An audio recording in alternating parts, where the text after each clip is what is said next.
After you've completed your questionnaire, had your one-on-one call with the lead, and successfully scoped out the project, writing the proposal should be plug and play. When a lead is making a sizable investment to work with you, whatever that number may be, having a written proposal is necessary to give the project that attention it deserves. Throwing prices in an email with a few line items won't help in converting the lead if this is a significant investment or if they have others providing proposals. Think of it this way. A quote can be a one-page invoice or it can be listed in an email.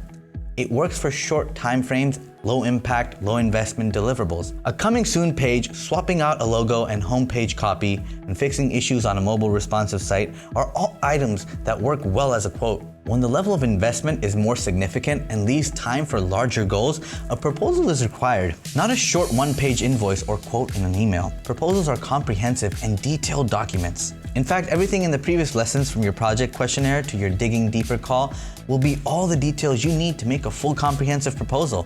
When writing a proposal, there are 6 sections you should include. When these elements are done right, you'll see an increase in your closing rate. The business overview section restates the business details and goals. Some may call this the problem statement. It's why the business owner is coming to you. Everything in this section you'll be repeating back to them. The details from the questionnaires, your business and target audience section of the questionnaire form. As you fill out the template, feel free to add in details from your call that were important to the lead, especially as it pertains to why they're doing the project in the first place. Next, your proposal should have solution sections.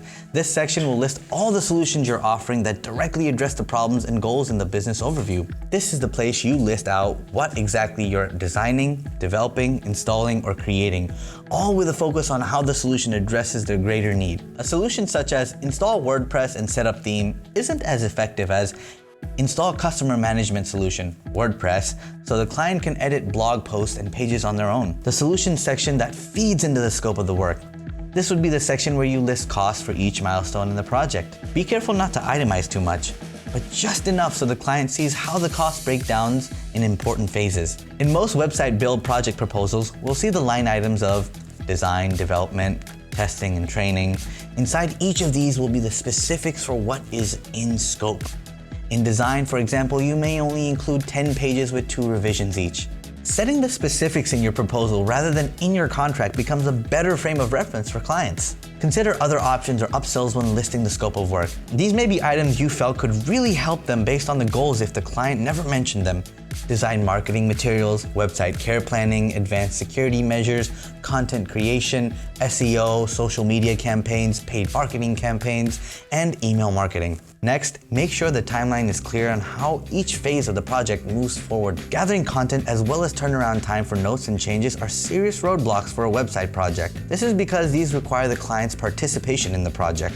Be clear about timeframe roadblocks with your client, how long you've estimated for them to deliver content or provide feedback, as well as what happens if it takes longer than the budgeted time. At this point, put the total pricing and the terms of pay schedule in its own section. Make sure the details you have in your contract around payment are listed here so there's no confusion on how much is due, when you get paid, what happens when clients are unhappy, or if there's a scope creep. It's also wise to include a restriction on how long the pricing is good for. Schedules shift and the project may not be profitable for you in a few months or even a year's time. Proposals should never be a good forever.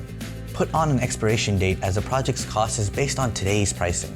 If you're tracking the proposal in a proposal software, you may find pricing is the first section your lead skips to before going back up and reading the rest of the proposal. That's okay, and perfectly normal, by the way. However, by putting it at the end, it implies to the lead that the rest of the proposal has important details for them to review that support this latter pricing section. Typically, the last section would be your contract, also known as your terms and conditions. It's important you seek out a standard contract used by website designers and developers and have that reviewed by a lawyer.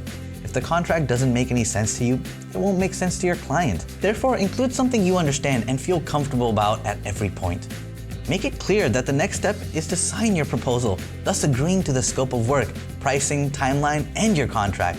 If you've listed all the important details you gather from the questionnaire and the digging deeper call, you've succeeded in creating a winning proposal. You've helped your potential client understand their project by highlighting their goals and needs.